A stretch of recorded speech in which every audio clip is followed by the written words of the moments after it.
Hello and welcome to Your Coaching Journey, a podcast for doctors about coaching. Whether you're a coaching doctor, a doctor who is learning to coach, or a doctor who'd like to build coaching into your professional life, then this is the podcast for you. Hi, I'm Helen Leathers, and with me today is my co-host and business partner, Tom Dillon. Hi, Tom, how are you today? I'm very well, thank you, Helen. Excellent. How are you? I'm good, thank you. Good. I'm looking forward to another one of our conversations around topics that people bring to the coaching room. Indeed. So what are we talking about today? Today we are talking about, a question. Do relationships belong in the coaching room? Well. Well, yeah, exactly. And I think it's an interesting one. I think a lot of coaches perhaps struggle a little bit with the relationship side of things. They're not really sure where to take that when someone shows up and says, oh, well, I've got this relationship issue. A bit like when we talked about emotions on our podcast, some people would rather stay away from emotions. They don't think it's their place as a coach. So I can easily imagine if you've got a business coach that they might struggle a little bit to talk about relationships and navigate that space. But I think whether we like it or not, relationships are going to be there in the coaching room. You know, everyone is going to be involved with other people somewhere along the line, whether that's at work or in their social life. People are interacting with other people all the time and are in relationships with other people of some description. So, Yeah, and those relationships are always changing, and if they're changing and some people don't like those changes, then that can cause friction. I certainly have had clients who've brought difficult scenarios, difficult conversations, difficult relationships to the coaching room and kind of said, I need some time to think about what's going on here. Yeah, and if we think about organisations, so let's think of a doctor's practice. For a doctor, not only do they have relationships with their patients, but they also have relationships with their colleagues, that the other doctors in the practice. They'll have relationships with the administration staff, with the practice manager, with the pharmacist. All of these people that they come into daily contact with, there is a form of relationship, and they can be problematic. So this is about the interactions that humans have with other humans. Exactly, yeah. And we all have those relationships. And so why wouldn't they come into the coaching room? Why wouldn't they be part of the conversation around a situation that's perhaps challenging, where the coachee wants to go? If someone is looking to achieve something in their life, there's going to be an impact on the relationships around them. Yes, and I think quite often people won't come to coaching with the relationship as the first thing they want to talk about. So quite often it's something that's lurking. And if I recall my very first paid coaching assignment, the guy had been to an assessment centre. It was a big corporation, and they looked at his leadership and they said, well, you need to work on your body language and your relationships with your peers and your presence in board meetings. Those were the three things that we had to work on. Which he was quite happy to talk about. We got into our first coaching. We had a chemistry session. We talked about what we were going to talk about. And then we got into our first session and I said, so what's going on for you at the moment? And he said, I don't get on with my boss. Now, that had never been a thing that anyone had flagged up, that was a difficult area for him. But he had issues with his boss. So I could have said, well, that's not what we're here for. We're here to talk about these other three things. But actually, it was really important to address that. And we did some work on that in the first 20 minutes of our coaching together, and it changed things for him. So it can be really powerful when we decide to get involved and talk about relationships. And in that situation, it's quite possible that relationship with the boss, those interactions cascade into all of those other areas that you originally thought you were coaching for. Yeah. And if I move on from that, that's a long time ago now. But the last two coaching conversations I've had with people, so working with a doctor, and they have some interpersonal stuff going on in their practice that they wanted to talk about. I'm working with a clinical director who it's not his issue, but he's got issues within his team that he wants to talk about because he's not sure how to handle that. As overseeing that situation, he wanted to talk about how that might be handled. So that. For me, I think I spend most of my time talking about some form of relationship issue. And it's really interesting because you've got me thinking now, and most of my one-to-one client work, I work with women, and I would say there's two categories of relationship issue perhaps that might come up. Typically for my clients, it's either something shifted in the relationships that I have currently got, and that might be because they're kind of come to that point where their kids have left school, and so, you know, all those friendships that are formed around the school have changed.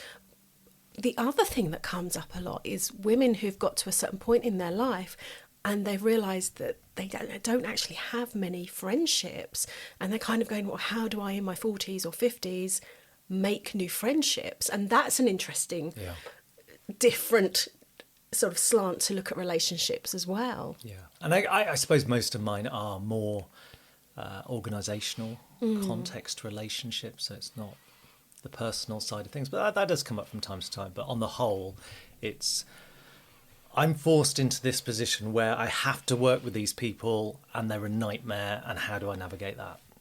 Or I'm going to have to change something within this organisation and some people are going to be unhappy, and how do I manage that? So I think it's a bit of a double-edged sword. I think sometimes it can be difficult to talk about relationship issues, but I think it's really powerful. I think it can have a really big impact on the person you're working with to help with them resolve those things. Yeah, absolutely. So how do issues around relationships show up in the coaching room? I think most of the time, whilst it might not be the first thing that people talk about, they might have some housekeeping stuff to resolve, you know, some productivity stuff. They might talk about that to start with. But sooner or later, I think people will just talk about it. I don't think it's the sort of thing you're going to read into, sounds as if there's a relationship thing. I think people will just talk about it. And they'll say, well, I've got this thing going on. And they'll tell you their story. And they will have a story to tell about the relationship. They will see it from their perspective. They will paint themselves as the hero in the story or the victim in the story, and they will paint the other person as problematic in some way, maybe evil, maybe incompetent. There will be something, there will be a story to be told about that. So I think we don't have to worry about how it's going to show up. People will just talk about it. And I think for me, what I've noticed is a bit like what you've said, it's something that comes later.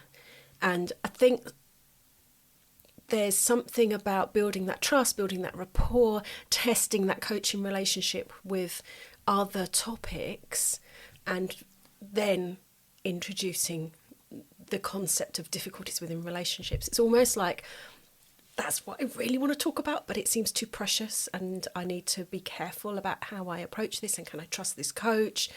And when they build up that trust and belief perhaps in coaching, then they bring the relationship stuff, because it can be quite private, quite intimate conversation to have, I think. Yeah, and if you are coaching within an organisation, they have to trust your relationship because they don't know what the consequences of you telling someone else might be if they've talked about someone else.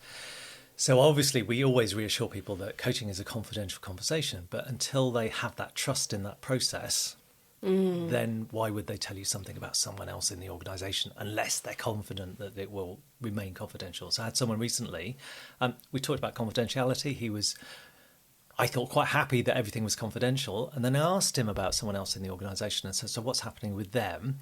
And he went, can you keep a secret? And I said, well, this is a confidential conversation. Yes, everything you tell me is secret. Confidential, I'm not secret. going to tell anyone anything else. So I think sometimes people, if you are coaching within an organisation, will think, well, is this really confidential? So I think once they've built that trust, it might be at that point. But having said that, like I said, the guy that I was working with, I'd had a chemistry session with him, and then the first thing he talked about was his relationship with his boss. So I don't think, on the most part, if it's important to them, they will bring it to the coaching. So I think it's something we need to be mindful of, that people will bring relationships. So let's say someone brings this up as a topic in the coaching space. How might we approach this situation as a coach? I think we're going to listen. We're going to listen to their story. I probably say this every podcast we talk about coaching, that I hold that space for people whilst they tell their story. I'm not going to interrupt them. I'm going to let it all out, and they'll tell me all the ins and outs. They'll probably play back a dialogue of a conversation they've had with someone and say, well, this happened, and then they said this. And I'm not going to interrupt that. I'm just going to let all of that out. But we're going to do that, and we're going to reserve judgment on the situation. So we're going to hold that space, let them talk, and then we're going to start to question some of what it is they're saying, and we're going to invite them to see it from a different perspective. So would it be fair to say that we could still use Tom's code on this as a relationship issue to take the conversation forward, and what you're describing then is the story, is their situation? Yes. So just as a reminder, Tom's code, we think of the topic that people are going to bring. So if they bring the topic of a relationship, we might ask them what the outcome is that they want for the session, and that could be, well, I want to have a plan of how I'm going to tackle this as a relationship. I need to have a conversation, but I need to think about how I'm going to do that. We'll ask them why it's important to them. Now, it might be obvious from explaining if they've fallen out with their boss, it's going to be important, isn't it? But I think we'll ask that question about why it's important. But then we're into, okay, tell me more about the situation. And that's the point at which they're going to tell their story. They're going to tell you the ins and outs of the relationship. They're going to see things from their perspective. They're going to paint the other person as being in the wrong generally. And we all do that, don't we? When we're any interaction we have that we're not happy with, when we tell someone else, we'll tell it from our perspective. We don't stop and go, oh, well, hang on, let me put myself in their shoes. Let me just think about how the conversation was for them. We just don't do that. And I think generally, if it is a relationship issue, it tends to be things that they will have talked to other people about. So maybe not in the workplace, because they might not feel safe to do that, but it might be they've gone home and moaned to their partner about it and told their friends in the pub about it, or whatever it is, they will have retold that conversation several times, so it'll be embedded. They'll know the story. They'll just be able to trot it out. And the danger for them of doing that and building the story, and they tend to elaborate each time they tell the story, so it gets to be a bigger story, and they're more in the right and the other person is more in the wrong. The problem with that is that then there is no new thinking going on. That's just it. That is the story. That is the truth. There is no wavering from that. So I think, because typically friends won't challenge that narrative. They'll just say, oh my goodness, that's terrible. Yeah. Poor you. You know what you need to do? You need to tell him this. You need to tell them this, yeah. So yeah, I think it's very rare to find a friend that will, unless you've got a friend who's just very contrary about whatever you say, they go, well, of course it's your fault, isn't it? But generally speaking, people will just back your story up, won't they? And then you build on it more and it becomes a bigger story. So I think within the coaching room, we obviously have that degree of objectivity where we can step back and say, okay, it sounds like this is going on. And I think just playing back what it is you've heard can sometimes make people stop and reflect and just go, yeah, okay, and maybe I could have handled it in a different way. So I think there is something about just holding that space whilst they're talking and not jumping in and going, oh yeah, sounds terrible. Oh, yeah, that's awful. And just holding the space and then playing it back. And we've spoken about this before on the podcast, that I think that's one of the big things that a lot of coaches miss. Rather than jumping in and asking questions, say, oh, well, what happened then and who did that and what? And it's easy to ask for more information, but actually if we play the story back and go, I'm hearing this and it sounds like this and it seems that you're feeling this, just that labelling of what's going on, I think can be really effective in getting them to think about the situation in a, because they've told their story, that's done, big breath, and then okay, so that sounds like this, but and of course that's when we break that cycle of what's happened before in the retelling of that story. So how else then might we explore that relationship issue once we've got to that point? So I think we might start to challenge some of the detail of the story. So if there are some inconsistencies in the story, inconsistencies in what they say they want out of the situation, I think we can start to challenge some of that. And if people are making assumptions about what the other person is thinking, or why they've taken a certain action, well, they've only done that because of this. Like, quite often people don't know what's going on in the other person's head, and we start to fill in that story, don't we, of why they've maybe they're just not spoken to them that morning, and suddenly they've gone to a place of, well, why is he doing that? Well, he must be upset by something I did. And so the story builds up, and a lot of it can just be based on conjecture and nothing at all, really. So I think it's useful to not only look for inconsistencies in the story, but to ask what is real about what's been said. So when they've told their story, what do we know as a fact out of this story? And what are the gaps that we're filling in? And the assumptions that we're making. Because if it is a story, they will have filled the gaps in. We like the story to be complete. So if we can start to just go, okay, what do we know to be real here? So quite often this comes on the back of maybe something they've heard from someone else about the person that they've got a problem with, and they might want to have a conversation with them, but they are making assumptions in wanting to have that conversation. So I think we're going to check out what's actually real about the relationship and the situation before we move forward. Okay, so we've listened to their story, we've gently challenged some of the detail of that story, and now we have a good handle on what's going on for them. Where do we go from there? Yeah, and just on that, obviously we have a handle on what's going on from the perspective of the person in front of us. Yes. We have no idea what's going on in the other person's head. And I think sometimes it's useful to invite them to step into the other person's shoes. And I do a lot of Gestalt coaching where we use an empty chair exercise where we actually get them to talk as though they're the other person, which can be really weird for some people. And some people will go, well, how do I know what they're thinking? But actually, if you could make that invitation and get people to take on that challenge of putting themselves in the other person's shoes and talking as though they are the other person, there could be some real power in that. And the first time I came across this exercise, I was on a course and was invited to do it. And it was really quite emotional to take on the part of the person I had a disagreement with and to talk as though I was them. Because I was, adamant that my position was right. I was 100% right.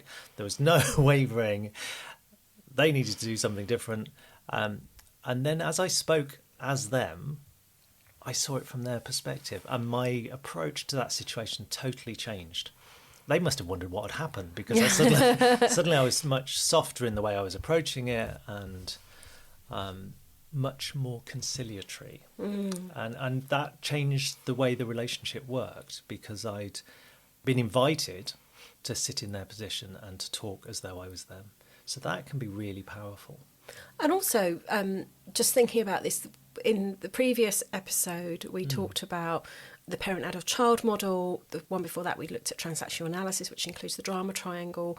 And those models potentially could help us to explore the situation further with the client and perhaps understand it differently. Yeah, so obviously listeners will have to go back to those podcasts to understand exactly what we're talking about. But if we can think about how we're showing up and the stance that we're taking, whether that's an adult response to what's actually happening in that relationship, or whether we're dragging something through from what we learned as a child.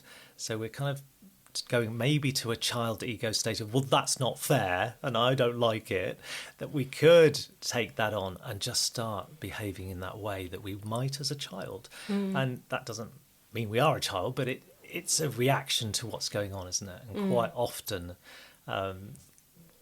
we can do it unconsciously. I had a friend of mine who had a lovely story about this, that when she was a child, she was small.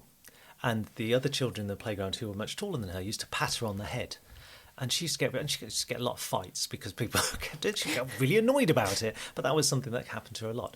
And as an adult, she was sat in her office one day and her boss walked in and walked down the office. And as he passed her, he stopped. And rather bizarrely, when you think about it, just patted her on the head. Oh. Hello, how are you? Oh, no. And just patted her on the head. Which would be weird for anyone. Which would be weird. But as a result of her sort of childhood experience, she straight away sat where she was. Her fist came straight up and hit him in the chest. And, he retreated to his office, rather sheepishly. But, it could be quite career limiting to go to that place of acting on going to that child ego state of just what. But equally, we could get pushed into a controlling parent ego state. And I think that's quite often what happens in relationships. We'll have a disagreement with someone and straight away we will go to that indignant, controlling parent place of I'm right, you're wrong, and it becomes confrontational. So I think that's something else to be aware of. So definitely using the models from transactional analysis, so the parent-adult-child model, the drama triangle can be really effective in illustrating someone else's position. I think something else that we've talked about on the podcast before is the conflict styles and understanding what someone's conflict style is. So if they've got a relationship issue and it's because someone else is being very bullish and very demanding, and the person you're coaching's conflict style is accommodating, so they just tend to agree and then feel resentful that they've been asked to do something they don't really agree with, I think it's worth exploring that and saying, well, how do you generally show up when this sort of thing happens? What's your style of conflict? And they go, well, yeah, just normally give in for anything for an easy life. But of course, it's not an easy life because they're feeling resentful, which makes life difficult. So I think that's another model that we might use with someone showing up with a relationship issue is, well, what is your strategy for navigating this relationship? You've explained what they're like, and you've said, well, they're really aggressive. Or that could be how they're being, or they might just be being assertive. But if your natural style is to avoid conflict or to be accommodating when someone asks you to do something, then it can quite easily turn into a situation where that relationship always ends up with that situation of you being put upon and feeling like they're being aggressive when they might not actually be aggressive. So, yeah, interesting. This is all fascinating stuff. What else might you explore when it comes to relationships? I think personality styles is quite often an area where there's a personality clash. Yes. You've got an extrovert who's being really loud. Maybe your coaching client is an introvert, and they go, well, I've got this person, they're always talking, they're always interrupting what I'm doing. And it's just that difference between introversion and extroversion. So I think that can be really helpful in the coaching room, is actually to explore their personality, find out what they like, what their preferences are, how they like their world to be. And if they're in an environment where that's not happening, it might not be the other person's fault. It's just there's that clash of personalities. And often organisations will do those personality quizzes and questionnaires anyway, so they might know the dynamics, and just a reminder might be enough to go, We'll talk about personality profiling on another podcast, but I think it can be an area that sheds some light on those relationship issues that people might have. So I think personality is definitely a place to explore. I think values is also really interesting to explore with coachees. So if someone is doing something, perhaps someone new has come into an organisation and they said, well, they're just acting against my values, actually exploring their values with them, finding out what's really important to them. And it might be the case that this person is. And it might be that if the other person has some power and they're not behaving in the way that I had a lady a while ago, she worked for a charity, and there was a new chair of the charity, a new CEO of the charity, and they were just going to do things in a very different way, and the lady said, my values just aren't aligned to what they want to do, and she made the choice to leave the charity. There was nothing really that she could do about the change in direction. That's where they were headed. They had the approval of the trustees, so she said, okay, these are my values. Okay, so that's what she chose to do, was to leave. And I think values comes up so much in coaching because it's such an intrinsic part of who we are, and when they get trampled on But they tend to get trampled on by other people who have different values. Yes. And I think it's recognising that just because your values are your values doesn't mean they're somebody else's values. Yeah. And so if we have a value of respect, and if someone is late, that means they don't respect me, they might not give a monkey's about being late. They might go, well, 5 minutes late isn't late. Yeah, absolutely. That's all right. So we can't impose our values on other people. there has to be a little bit of give and take. Yeah, but but understanding where we have strong values and we want the world to fall in line with our values, then it might be that that's a big issue in relation to someone else and the way they organise their life and the behaviours that they have in their life. And if you do have strong values, and so if you have a value of honesty and someone's perpetually lying to you, why would you tolerate that if that's one of your values? And you might choose not to have a relationship with them because they don't honour your values. Yeah. Something else you mentioned there as well was change, and we all react to change differently depending on how we're being impacted by that. And I think that's something that we'll definitely have to cover in a future episode. Yeah. But it's worth exploring change with a coachee if there is a difficult relationship, especially if perhaps there hadn't been a difficult relationship previously. Yes. Yeah. And if you're working in any organisation, the world is constantly changing. It's the one thing we can be certain of is that things are going to change. So we have to be able to flex a little bit. But that might be something that the coachee is struggling with within a relationship issue where things are changing around them. I think when it comes to the way forward within a relationship, I think my favourite question of what would you like to have happen is a really useful one. So people will come and they'll moan about the relationship, say, well, this is happening, it's awful. Okay, well, what would you like to have happen? And just them having a sense of what they want, they can then go and have a conversation with the other person and hopefully figure out a way to make that happen, or at least compromise and be able to move forward together. And I think it's interesting not only to think about what they want to have happen, but what would you like for yourself in this relationship? What would you like for the other person? Because quite often they're just in that adversarial role with the other person, and they're just refusing to see it from their perspective. So what would you like for yourself? What would you like for the other person? And what would you like for the relationship? That might be, I don't want to have a relationship with them, which makes it a lot easier, doesn't it? Well, you just leave the relationship then. But I think if they want some form of relationship going forward, that sometimes will change the way that they handle it, is that they will come at it from that curious, okay, I want to see your perspective. I want us both to add to our overall pool of meaning in this, and let's see if we can find some common ground and find a way forward.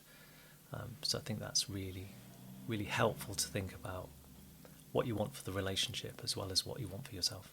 I really like that. I think that's a really lovely way of looking at it, and looking to try to create a win-win.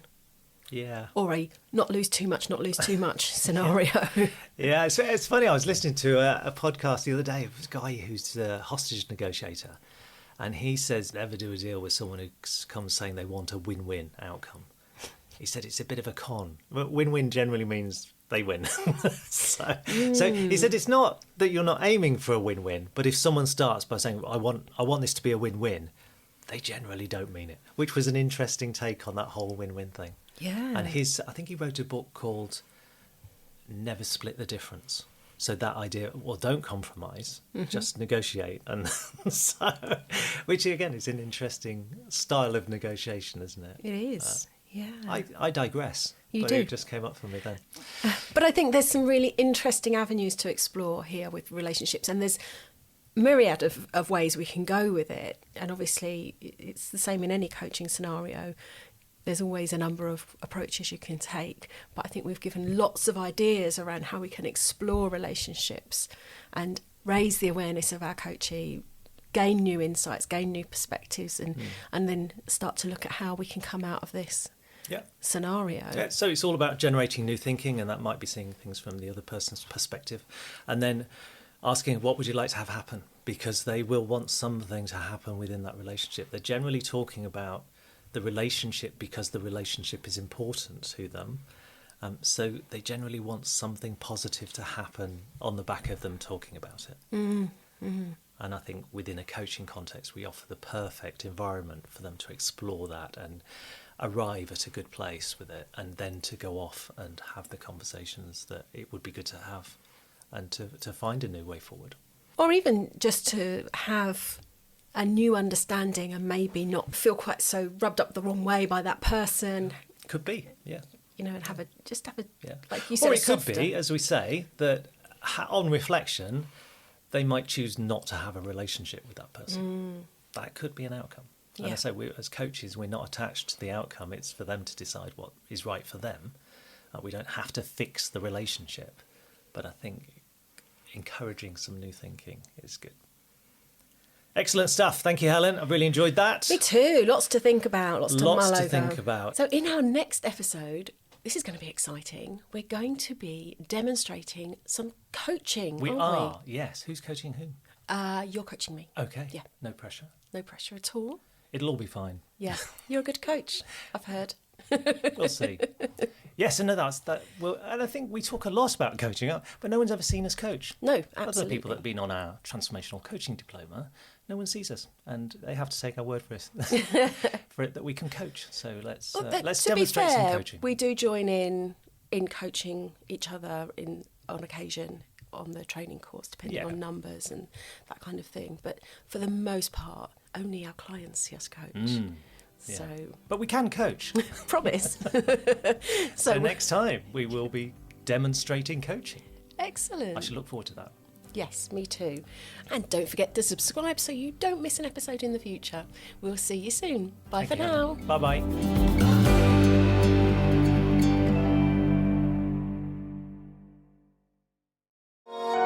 This has been a Monkey Pants Productions podcast.